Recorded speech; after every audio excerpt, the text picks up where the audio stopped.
पुरानी दिल्ली की गलियों में, जहां चांदनी चौक की सुबह चाट पकौड़े की खुशबू से महकती है, यहाँ परिवारों की परंपराएं पीढ़ियों से चली आ रही हैं और एक ऐसी ही परंपरा को आगे बढ़ा रहा है लाला केदारनाथ, जिन्हें सब प्यार से लाला बुलाते हैं। उसके हाथों में चाट का करछुल है और दिल में अपनी माँ से किया हुआ एक ऐसा वादा जिसने उसकी पूरी जिंदगी बदल दी। केदारनाथ की 4 बहनें हैं, गायत्री, लक्ष्मी, दुर्गा और सरस्वती। केदारनाथ के पिता की मृत्यु बहुत पहले हो चुकी थी और उसकी माँ अब बीमार थी। मरने से पहले उन्होंने अपने बेटे को आखिरी इच्छा बताई थी, बेटा, जब तक अपनी 4 बहनों की शादी अच्छे घरों में नहीं कर देता, तब तक खुद शादी न करना। केदारनाथ ने यह वादा किया। इसी बीच उसकी बचपन की प्रेमिका सपना उसका बेसब्री से इंतजार कर रही थी। केदारनाथ चाट बेचकर पैसे बचाता है और बहनों की शादी के लिए सामान इकट्ठा करता है। समस्या यह है कि लक्ष्मी का रंग सांवला है, दुर्गा का वजन ज्यादा है और सरस्वती का व्यवहार लड़कों जैसा है। समाज में इसी कारण उनके लिए वर ढूंढना आसान नहीं है। सपना के पिता हरिशंकर अपनी बेटी की शादी के लिए दबाव डालते हैं, पर सपना केदारनाथ के वादे और बहनों के प्रति उसके समर्पण को समझती है और इंतजार करने को तैयार हो जाती है। गांव के पास ही एक मैचमेकर शानू है, जो पैसे लेकर लड़कियों के रिश्ते करवाने का काम करती है। वह गायत्री के लिए एक अच्छे घर का रिश्ता लेकर आती है और लाखों के दहेज के बदले में शादी तय हो जाती है। केदारनाथ ने गायत्री की शादी के लिए 18 लाख रुपए का खर्च किया, जो उसने अपनी चाट की दुकान गिरवी रखकर और कर्ज लेकर जुटाए थे।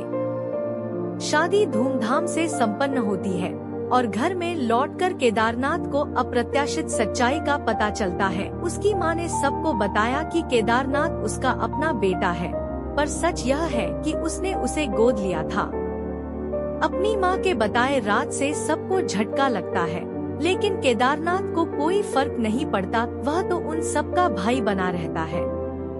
अब बाकी थी 3 बहनों की शादियाँ। मैचमेकर शानू बताती है कि लगभग 50 लाख रुपए और चाहिए। केदारनाथ के पास पैसे नहीं है, दुकान पहले ही गिरवी रखी जा चुकी है। ऐसे में वह एक विकल्प चुनता है, वह अपना एक किडनी बेचने का फैसला करता है। किडनी बेचकर जुटाए गए 75 लाख रुपयों से केदारनाथ दहेज का इंतजाम करता है।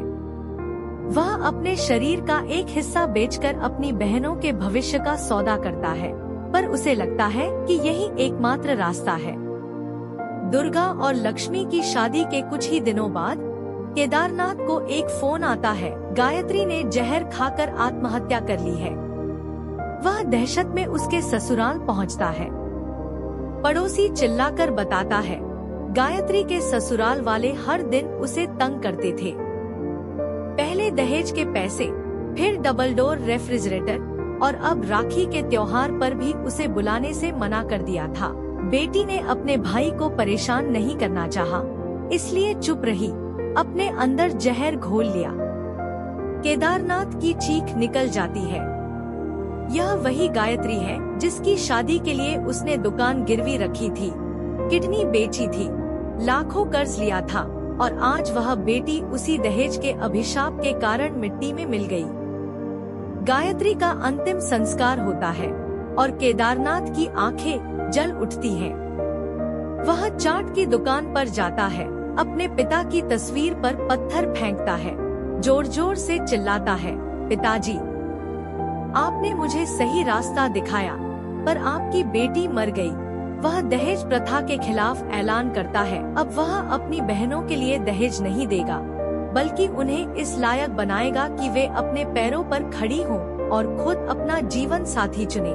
यह वही केदारनाथ है जिसने सालों दहेज जमा किया, पर आज वह उसी दहेज के खिलाफ खड़ा हो गया है।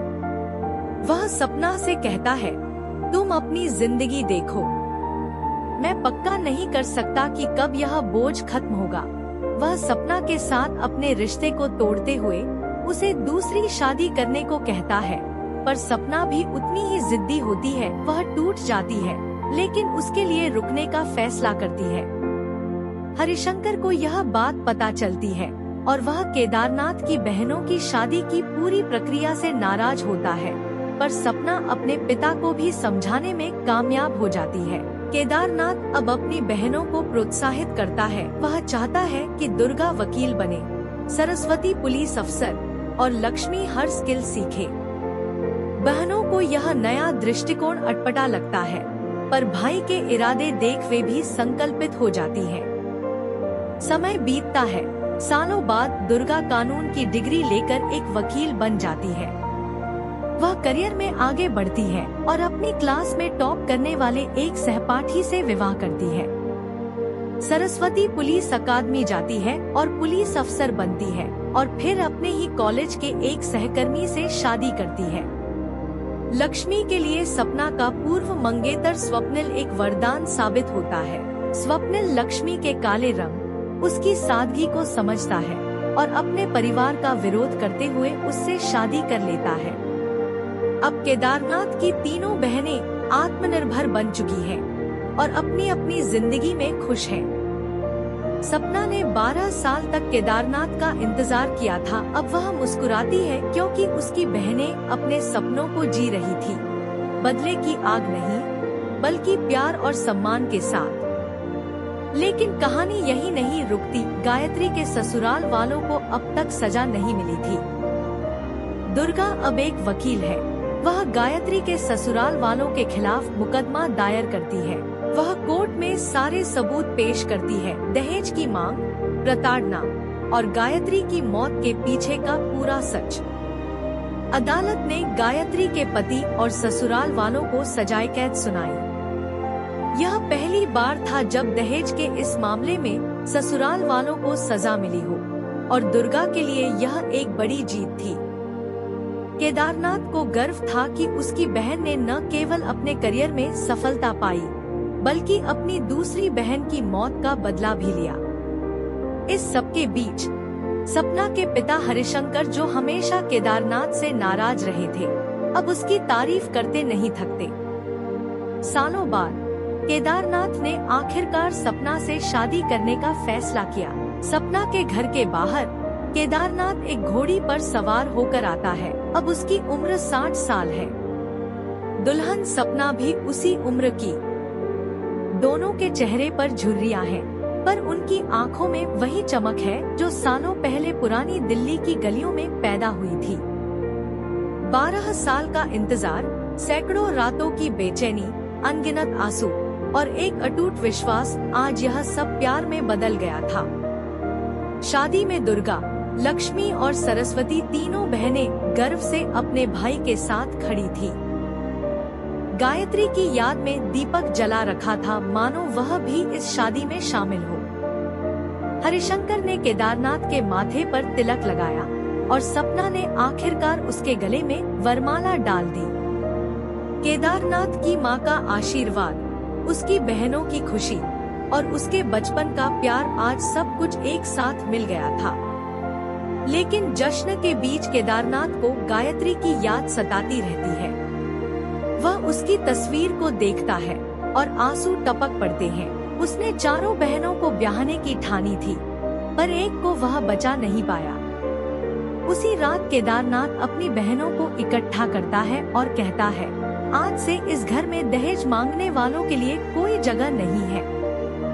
तुम सब अपने पैरों पर खड़ी हो, मुझे तुम पर गर्व है। यह भाषण एक साधारण भाई का नहीं, बल्कि एक जागरूक समाज का आईना था। लक्ष्मी, जो कभी अपने रंग के कारण शर्मिंदा रहती थी, आज खुद भाई के कंधे पर हाथ रखकर खड़ी थी। दुर्गा कोर्ट में अपनी बात रखती है और सरस्वती पुलिस की वर्दी में कस्बे के गुंडों को डरा रही थी।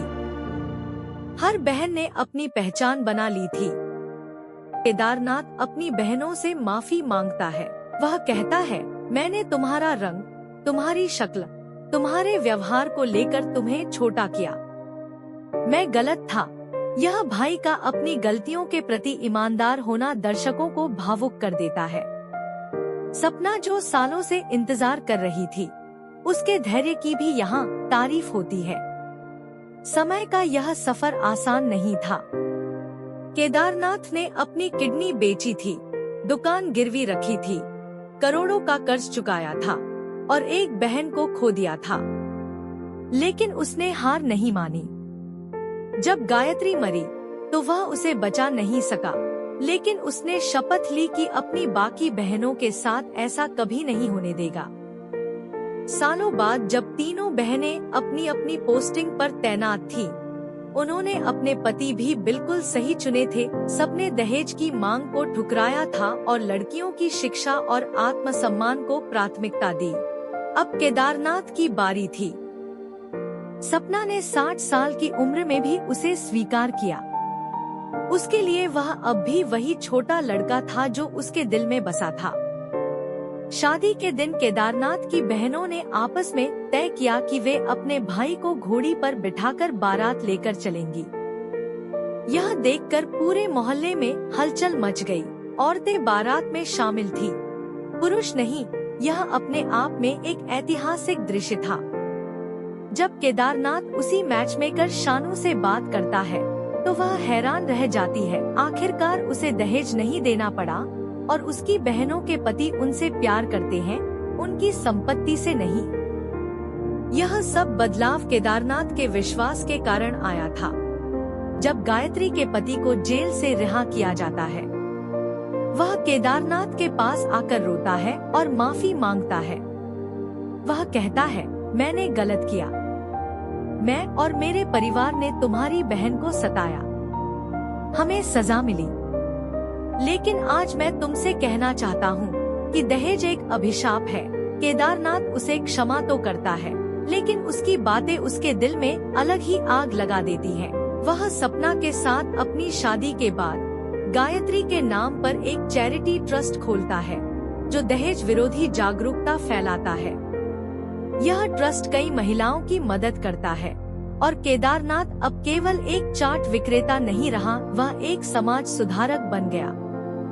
बहनें अपने अपने पतियों के साथ उस दिन शादी के बाद सपना और केदारनाथ को अलविदा कहने आती हैं। यह दृश्य अत्यधिक मार्मिक है। हर बहन के चेहरे पर एक संतोष है और उनकी आंखों में गायत्री के लिए आंसू भी हैं। चारों ने मिलकर राखी का त्योहार मनाया। गायत्री की तस्वीर के सामने राखी रखी गई। केदारनाथ ने चारों बहनों की कलाई पर राखी बांधी। अब घर में एक बहन की कमी थी, लेकिन भाई का प्यार उतना ही बढ़ गया था। लक्ष्मी, दुर्गा और सरस्वती ने प्रण किया कि वे केदारनाथ से मिलते रहेंगे और कभी उसे अकेला महसूस नहीं होने देंगे। केदारनाथ ने कहा, मुझे तुम पर नाज है मेरी बहनों, तुमने मेरा नाम रोशन किया। दोस्तों, रक्षा बंधन की यह कहानी हमें सिखाती है कि सच्चा रक्षा बंधन सिर्फ राखी के दिन नहीं, बल्कि हर दिन निभाया जाता है। एक भाई अपनी बहनों को सम्मान दिलाने के लिए अपना सब कुछ कुर्बान कर सकता है। लाला केदारनाथ ने यह साबित कर दिया कि बहनों की असली सुरक्षा उन्हें शिक्षित और मजबूत बनाना है, न कि दहेज के लिए अपना शरीर तक बेच देना। अगर आपको ये ऑडियो स्टोरी पसंद आई तो सिनेमेवस एडिट्स को सब्सक्राइब जरूर करें। याद रखिए, असली रक्षा बंधन दहेज मांगने वालों के खिलाफ आवाज उठाना है, न कि उनके आगे घुटने टेक देना। शुक्रिया।